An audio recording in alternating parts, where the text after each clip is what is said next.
Barbara and Esther flew back from Stamford, Connecticut, and their flight was late leaving, and so they missed their connection. And Esther said, well, in the spirit of everything is always working out for us, this one's hard to figure out, because I would have thought if things were really working out for us, we would have made that connection. And then she thought, well, I'm still going to hold to the idea that things are always working out for us. And then they began playing with everyone in the airport who would play with them. The red coat is telling them you're on time out because they were having such a good time. And then they got on a flight flying into San Antonio with a flight attendant who was, without question, the most remarkable and funny, not just funny, hilarious, not just hilarious, fall down and die funny, that they had ever met. The flight wasn't full. They were in the first class cabin. They had most of it to themselves, just a few random strangers who were not having anything to do with Peggy because Peggy was just too silly for most people. But she was not too silly for Barbara and Esther, and she proceeded to entertain them in ways that we cannot even begin to explain to you. Until for the 3-hour flight, Esther and Barbara laughed nonstop until they were hurting. And even people who were having none of Peggy are now laughing because they are egging her on. Esther said, I would have missed 15 flights to rendezvous with this comedian. So now Peggy is telling them everything about every passenger on the airplane, which is completely unprofessional, but really, really funny. And there's a man back there who really needs to have an air marshal come and take him off the plane. But Peggy doesn't like the inconvenience of that. And she's pretty sure that that kind of language doesn't rise to the level of returning to Atlanta. And Esther and Barbara are agreeing with her. And so she's just reporting in on what's going on. Esther offered to go back and sit with the man if it would help, but it turned out it was not necessary. And then Peggy is referring to the old people over there and the old people over there and the old people over there. And Esther said, you might kind of want to stop that because that's going to come back and bite you in the butt one day because we're all moving through time. And then Peggy was having such a good time entertaining all of them that she forgot to give the in-flight announcements. And so Esther said, please bring your tray tables and seats to the upright position. And a man who was not having anything to do with Peggy said to her, you might want to take your seat. And she said, do you see treetops? And he said, yes, I do. And then Peggy realized that not only had she not given any of the announcements, her kitchen was still all open. So she is closing doors. Oh shit, oh shit, oh shit, oh shit, oh shit, oh shit, oh shit, oh shit, oh shit. And then Barbara and Esther see her fly across the walkway and into her seat just as the plane lands. And Esther said, here's my card, Peggy. Call me when they fire you, and they will fire you. Because there was an airline captain sitting on the front row, pretending to be asleep, but taking all of it in. And Barbara and Esther felt utterly responsible because they had evoked every bit of every bit of every bit of every bit. Peggy said, they keep drug testing me. I don't know why.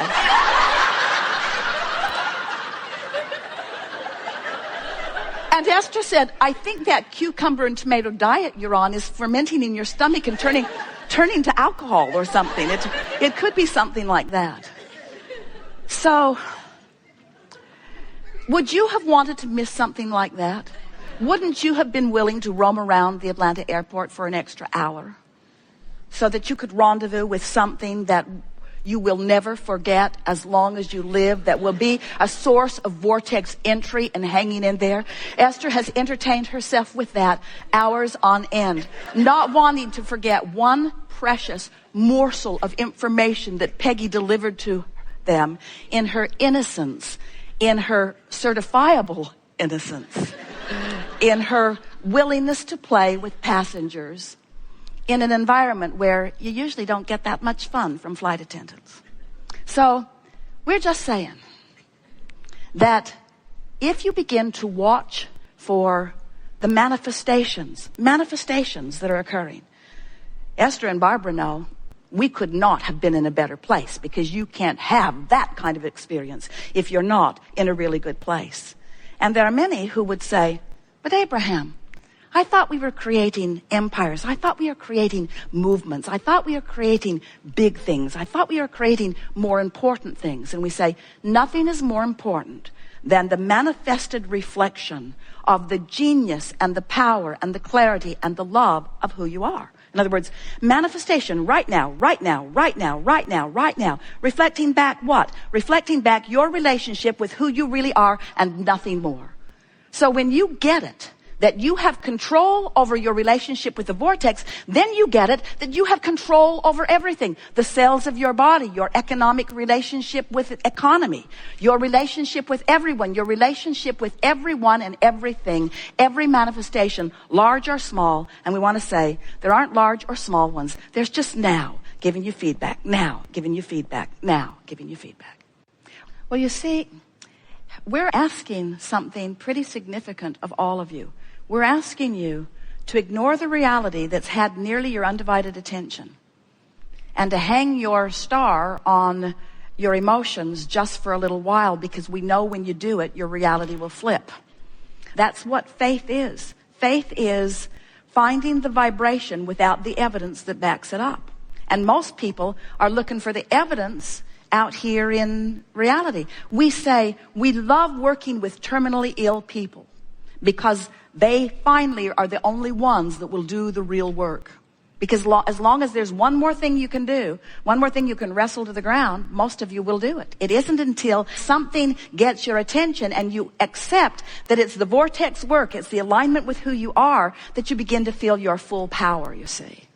So what happens as you're interacting with other people, it's very common that your desires are similar. In fact, you co-create with your mate. You've co-created such magnificent things in your vortex. You're tied together in a very, very powerful way.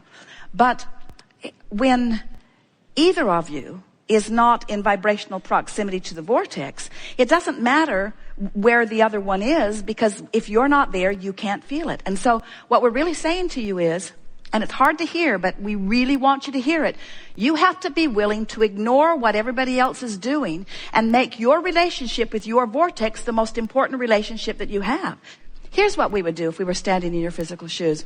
We would end every day by putting ourselves in bed, say good night to everyone with the idea that you're not going to talk any further. And as you're drifting off to sleep, we would go as general as we can into a place of appreciation. Appreciate your pillow. Appreciate the air conditioning in the house. Appreciate the roof over your head. Appreciate just the simplest things that don't challenge you in any way. Just appreciate. And if you can drift off to sleep in appreciation, if you go to sleep in the vortex, you'll wake up in the vortex. It's just the way that it is, because your vibration is where you last left it. So when you waken in the morning, let your first thoughts be, oh, I like that feeling of appreciation. And then if you can do a little bit of basking just to keep it going. In other words, it's so much easier to start with the vortex and let the vortex affect reality than it is to face reality and then try to drag reality into the vortex.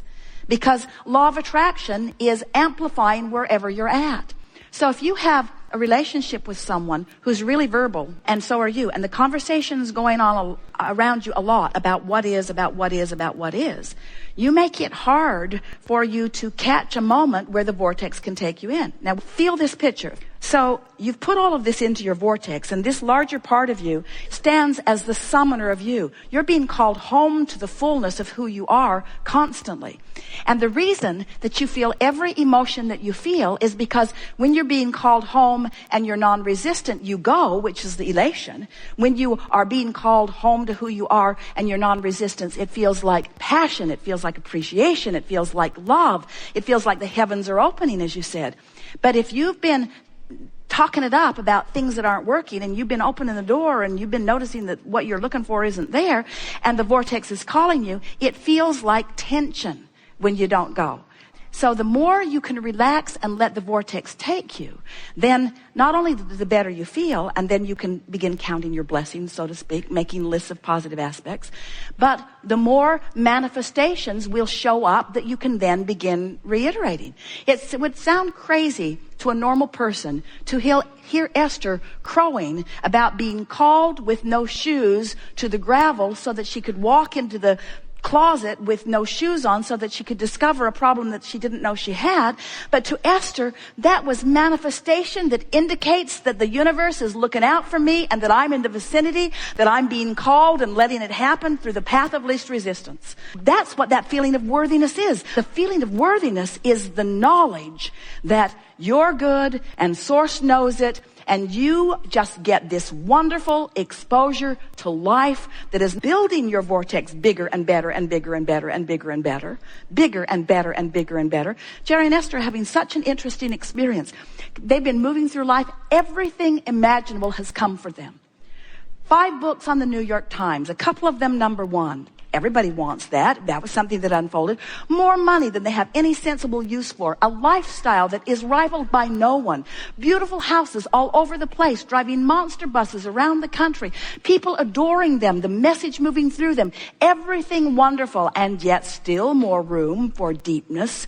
Deepness in their relationship, deepness in their understanding of worthiness, deepness in their understanding that all things are possible, deepness in their understanding that it doesn't matter what is, that you have the ability to focus upon what you want and find it, deepness in understanding your true power. In other words, there is no end to what is in your vortex, and the vortex's ability to bring to you greater clarity, greater knowing, greater love, greater confidence, greater security, greater well-being, greater understanding that you are a being with no end to the capacity of your expansion. So, we just want you to know, life isn't fun unless you're doing it on purpose. And when you are doing it on purpose, then it feels to you, and it is exactly this way, that the entire universe is backing you up, wrapping you with a blanket of well-being, always, always there to deliver to you, not just generally what you want, but specifically what you want on every subject. You get to carve it out. You get to look through the catalogs of life. You get to sift and sort and throw into your vortex. And then, friends, you get to vibrationally tune yourself to the frequency of who you are, and you get to experience those two powerful representations of the frequency that you have accomplished. The manifestation and the wonderful feeling of expansion as it is unfolding. We've enjoyed this interaction more than words can convey. It's a very satisfying experience to stand inside your vortex in full awareness and recognition of all that you are, and then to watch you deliberately join that vibration. Way more fun than waiting for you to croak to do it. Although it's good in any case. It has been our desire to convey to you here today the ease that's available to you that you haven't been tapping into.